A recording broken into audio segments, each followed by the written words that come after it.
Morning, guys. Happy Monday. Welcome to the PT on This Daily Show. My name is Allie Hartman.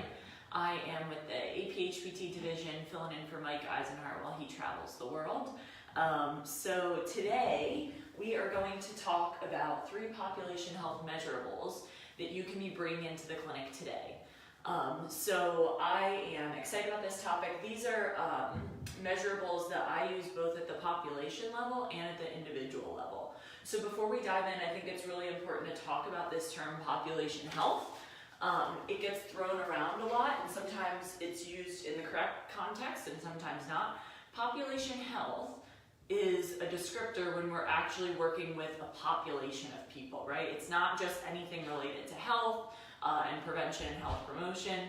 It's when we're looking at the outcomes of a population or a group of people. Now, we could very easily make our population of individuals that we're seeing in the clinic into a population, right? If we start to collect data on all of the individuals that we interface with, and we aggregate that data and we look for trends, well, we've now created a population out of a bunch of individuals. And so I think that's one of the big opportunities with some of these tests that we're going to talk about today is using them in the clinic, using them in one-on-one care, and then collecting that data, aggregating it so that we can be looking for trends through our population that we work with, okay? Because then we can really tailor our interventions to target the trends that we see. Cool? And then, if we're just really wanting to make a bigger impact maybe on the clients that we're seeing on their overall quality of life, on their thriving, on their performance, then you can certainly just implement these at the individual level and use them as prevention and health promotion metrics, okay? So that's sort of the preamble, the distinction there. So these are 3 tests that I think can very easily be implemented in the clinical environment starting today with minimal barriers, okay? And they're really important, if we want to step out into this space where we're more than managing just an acute episode within a person's life, then we have to be utilizing tests and measures that give a broader look at a person's overall health and well-being and their ability to thrive, right? And so I feel that these 3 tests certainly do that. So let's start with the first one, what I'm crushing on most recently, and that's cardiorespiratory fitness testing.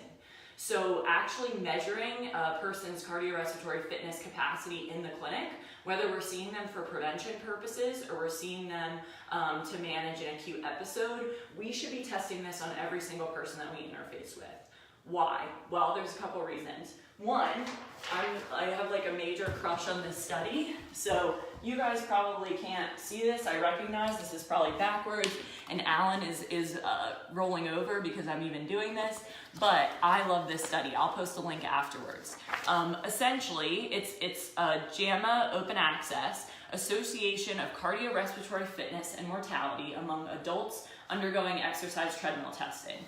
Long story short, if you can see this beautiful highlighted graph, they found fitter is better, higher cardiorespiratory fitness, no ceiling effect that they could find. When you are fitter, you are less likely to die earlier. And I can't think of a better thing for us to be measuring then if that's the case, if this is one of the strongest predictors of early mortality. Not only is that useful information, but then it's probably a pretty good indicator of a person's thriving and their well-being and their quality of life while they're with us, right? So I love this bottom part. Of course, you can't see this either, but maybe you can see this guy all the way out here, okay? That is essentially the protective benefit of elite fitness versus low fitness. And if we compare it to smoking up here, it's way more powerful, right? Even just getting someone from low fitness to below average fitness in this study turned out to be more powerful than smoking in terms of early mortality. So, and all-cause mortality. So I say all that to say that knowing where a person's cardiorespiratory fitness falls is really, really important for us as physical therapists. Now, the second side of that, hurting still, 19.2. The The second side of that is we've seen in the research over and over again that there's this relationship between cardiovascular disease and many of the musculoskeletal conditions that we're seeing in the clinic. So whether we want to talk about glenohumeral joint pain and its relationship with cardiovascular disease risk factors, or rotator cuff tendinopathies, or low back pain, which has been kind of shown again and again. So not only is this a great way for us to sort of have a broader picture of a person's health, but it has associations with the musculoskeletal conditions that we're seeing them for in the clinic. So all that to say, start testing people's cardiorespiratory fitness if you're not already. Doesn't have to be complicated. So 3 of my favorites. One is the classic YMCA 3-minute step test, particularly if you're doing this with a group of people or a larger group. This is a great test. It's simple. All you need is a 12-inch step.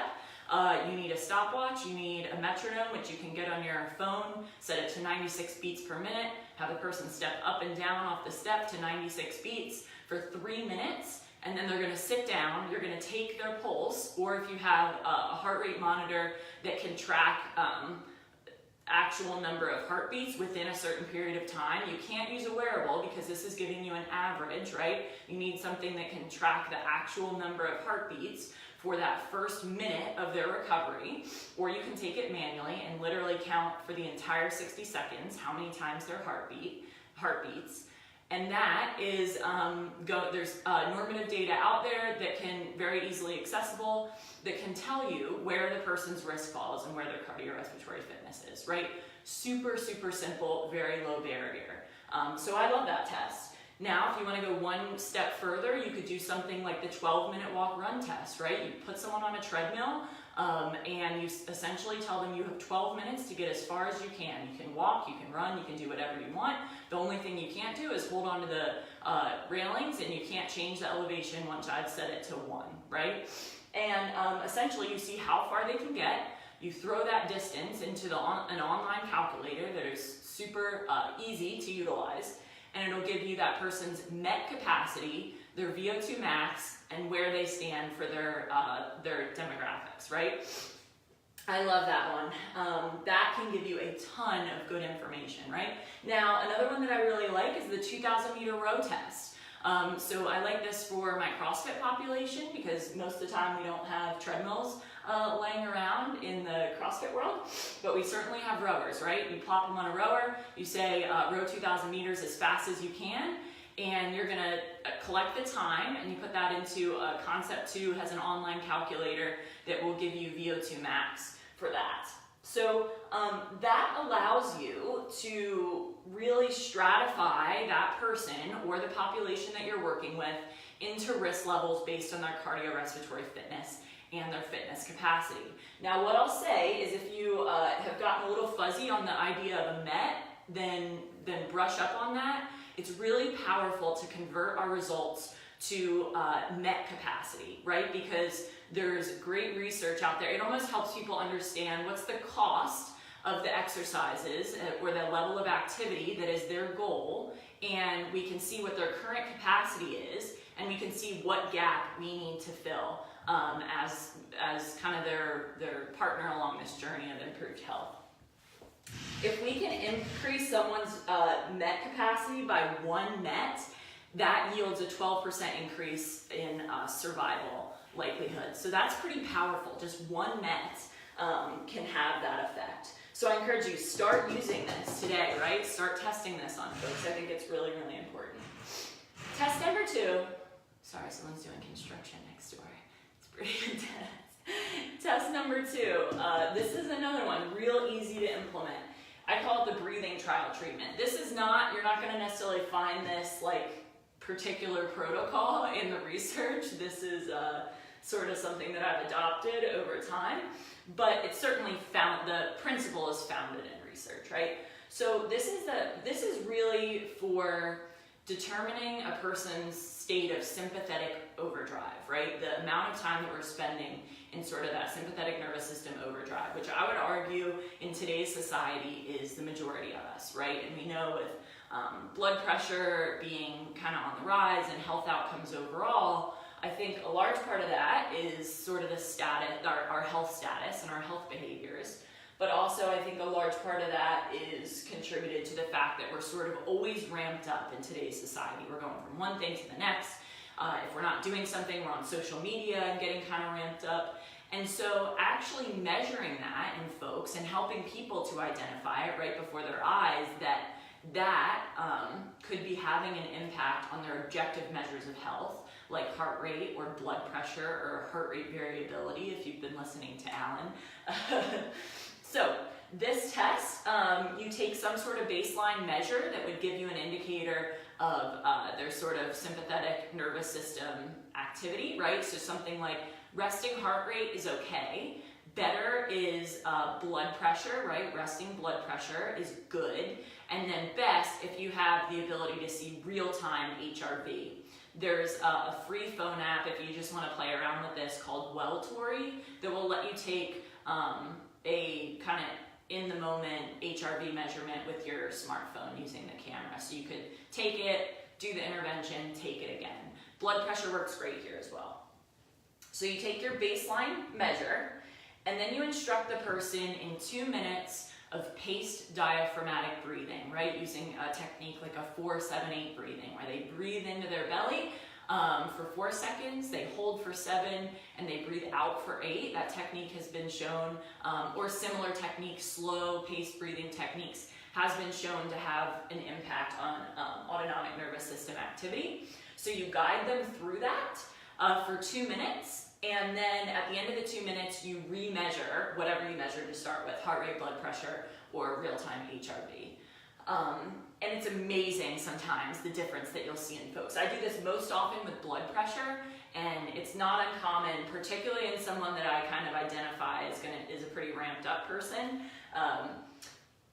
It's not uncommon to see a 10-point drop within that 2 minutes, especially in their systolic blood pressure. And talk about building the bike, right? Talk about creating some buy-in that something like doing a few minutes of paced breathing is important for their health and their recovery and their pain processing. When they see that number, we all know how important blood pressure is, right? That's the one thing when we go to the doctor that we actually probably hear about, right? Talk about buy-in when they can see that number change in 2 minutes of breathing, right? Especially for those folks that you're like, I'm gonna have a hard time convincing them they should be doing some deep breathing exercises, right? It seems a little cheesy, it seems a little out there, but if you can show them that amount of difference, you build the bike for them while they're sitting right there in front of you, I promise you will have a very, very different reception to that intervention and that part of your home exercise program or whatever it is. Okay, so give that one a try. Again, very little barrier to implementing that. We should be taking blood pressure anyway, so now we're just adding 2 minutes of deep breathing and taking it again and getting a lot of valuable information. The last one is incorporating the use of our screening level glucose, triglycerides, and cholesterol levels. Now, I'm not saying that everyone has to go out and buy finger stick machines and start pricking fingers. Not what I'm saying at all, but I'm saying that this information can be really useful for us as physical therapists to be gathering on our people. So whether they bring in their most recent information from a physical, or whether you recommend that if it's not too expensive for them, that they go get this checked out from a LabCorp or something like that. If you don't want to be doing this directly in clinic, then I strongly urge you to just start thinking about how you can incorporate that into your practice. So why do we look at this? Well, I think there's two main reasons. One, it can really inform our programming and our dosing of interventions in the clinic. Once we get good at recognizing the clinical patterns. So for example, if we have someone that comes in the door and we're looking at their screening level, blood glucose and triglycerides, and we see that their HDL is really high, something that we'd expect from more of an endurance athlete, right? But we also see that their triglycerides are through the roof, something that we would not expect if they were an endurance athlete. We have to think, okay, something else has to be going on here. One of the things that could potentially be is excessive alcohol consumption, right? Because alcohol falsely drives up that HDL. So that all of a sudden, we're not thinking so much about how am I going to dose their nutrition or dose their physical activity, right? I'm gonna need to start thinking about how can I talk to this person about their stress management and their coping strategies and whether they're using alcohol to cope with something, right? If we see things like decreased HDL and increased triglyceride, right, that's sort of someone that we think of as that's characteristic of someone who lacks an aerobic base or lacks fitness, right? We're going to be thinking, okay, I want to get some sort of aerobic base on that person so I can drive up that HDL, drop those triglycerides, and that's going to do a lot of really good things for their health overall. On the other hand, what if we've got someone whose glucose is kind of through the roof? Well, that can tell us a few things. One of the things we might want to think about with that person, as opposed to our HDL and triglyceride person, we might be thinking, okay, I want to do some more high-intensity interval training. I want to program their therapeutic exercise in here, more in that REMOM format that the fitness athlete crew is always talking about, right? I want to cause some spikes in their heart rate followed by periods of recovery so that I can really burn that sugar out of their blood. So this informs our programming in terms of in the clinic and our home exercise program, right? It also creates a space for us to be measuring leading indicators of health change. These numbers will change very quickly. Within 2 weeks, if someone makes changes to their diet or their exercise program or both together, maybe even their sleep, then we will see changes in these numbers very quickly. Whereas it could take months before we see that number on the scale budge, right? And I saw it this week. Someone that I've been working with now for about a month, we got her back on the scale, number didn't change at all. Now she had put on 4 pounds of muscle and her body fat had decreased, but had she just gotten on the scale at home, she wouldn't have known that. But what did change is she had about 20-point change in her total cholesterol level, her LDL, and her non-HDL. So the fact she could see that even though she's been working so hard and she's not seeing changes on the scale, that what she's doing is working, that again, we're building the bike. We're creating that buy-in for and giving people the feedback they need to continue these changes throughout their life. So, in summary, I think my time's up, pretty much. These are 3 tests, particularly these 2 that I think you can implement in the clinic today. You already probably have all the equipment you need for this.